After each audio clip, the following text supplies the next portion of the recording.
नमस्कार दोस्तों, आज सावन मास का पहला मंगलवार है। आप सभी को मंगला गौरी व्रत की हार्दिक शुभकामनाएं।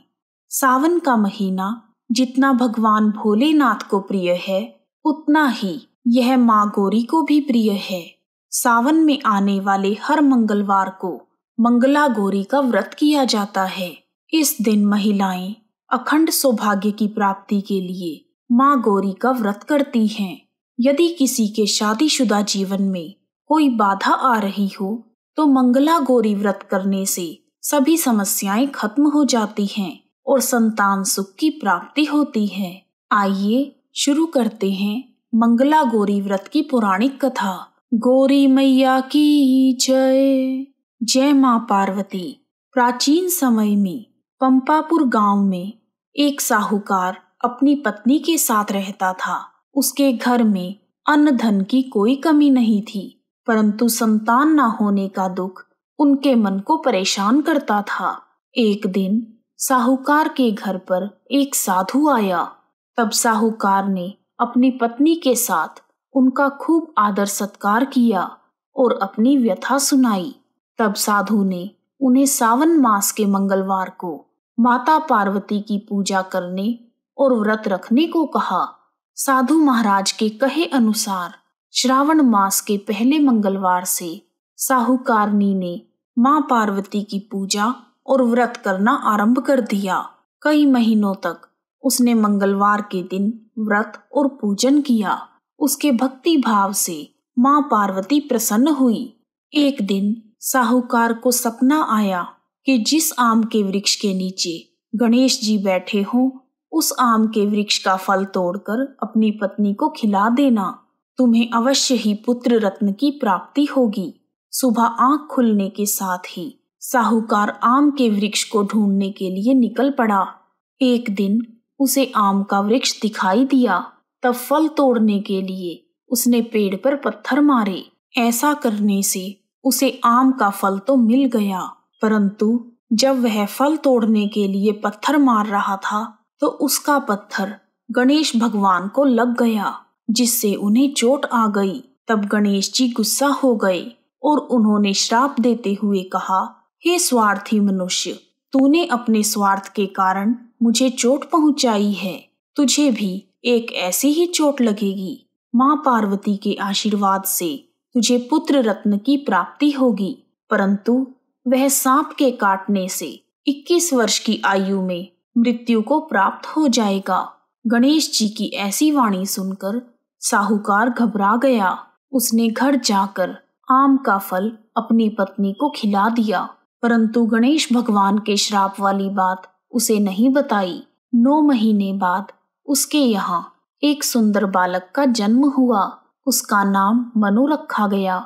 साहूकार और उसकी पत्नी ने मनु के लाड प्यार में कोई कमी नहीं आने दी। धीरे धीरे मनु 20 वर्ष का हो गया। वह अपने पिता के साथ कारोबार में हाथ बटाने लगा। एक दिन व्यापार करके लौटते समय दोनों पिता पुत्र भोजन करने के लिए एक गांव के पास तालाब के किनारे पेड़ की छांव में बैठ गए और भोजन करने लगे।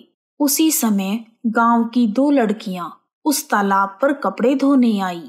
वह लड़कियां बहुत ही हंसमुख, फुर्तीली और सभ्य घर की प्रतीत हो रही थी। कपड़े धोते समय वह आपस में बातें करने लगी। उनमें से कमला ने कहा, क्यों री मंगला, तुझे याद है मैं सावन के मंगलवार को मंगला गौरी का व्रत करती हूँ।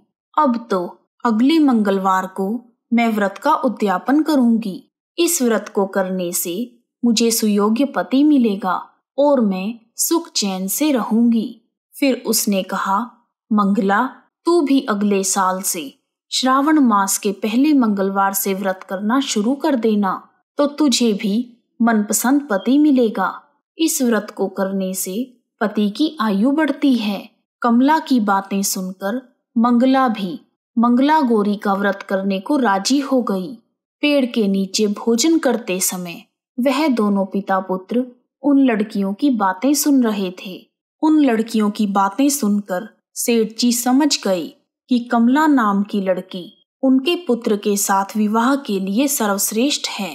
तब सेठ जी ने अपने पुत्र की इच्छा जानने के लिए उससे कई तरह की बातें कही। पुत्र भी अपने पिता के विचारों से सहमति प्रकट करता रहा।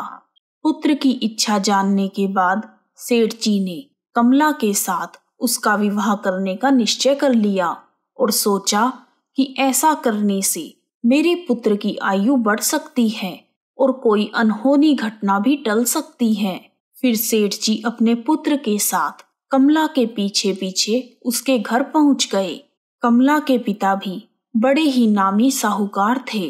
सेठ जी ने कमला के पिता से अपने पुत्र के विवाह के लिए बात की।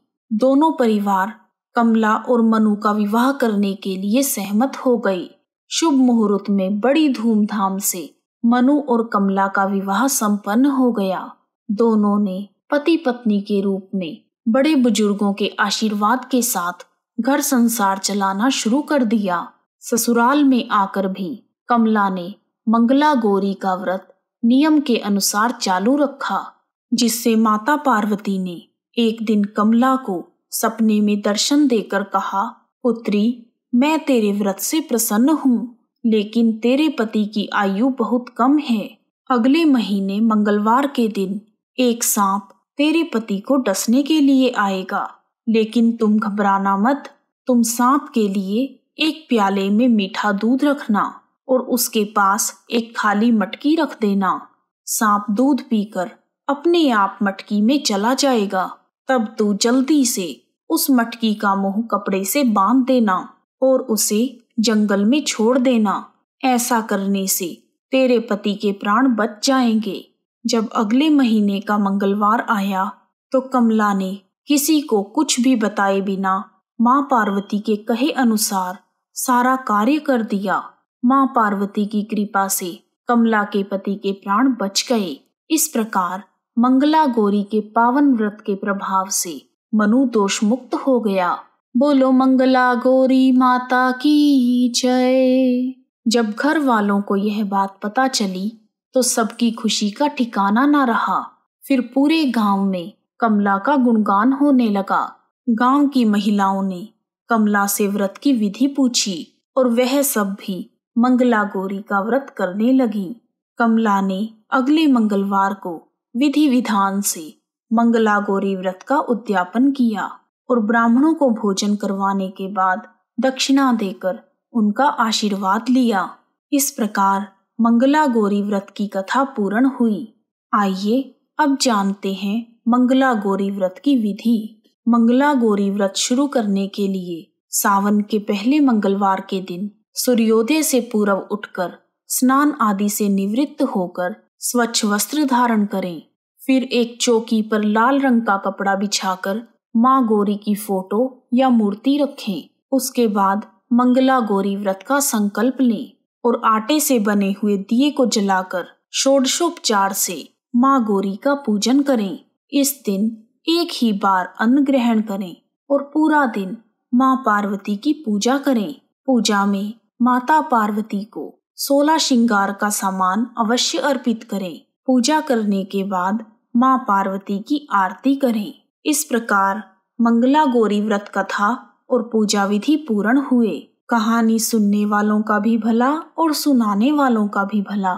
यदि आपको वीडियो पसंद आया है तो कमेंट बॉक्स में जय माँ गौरी लिखना ना भूलें। आप सभी का हार्दिक धन्यवाद। जय हो गौरी माँ तेरी, जय हो गौरी माँ, अखंड सुहागन जय हो गौरी माँ।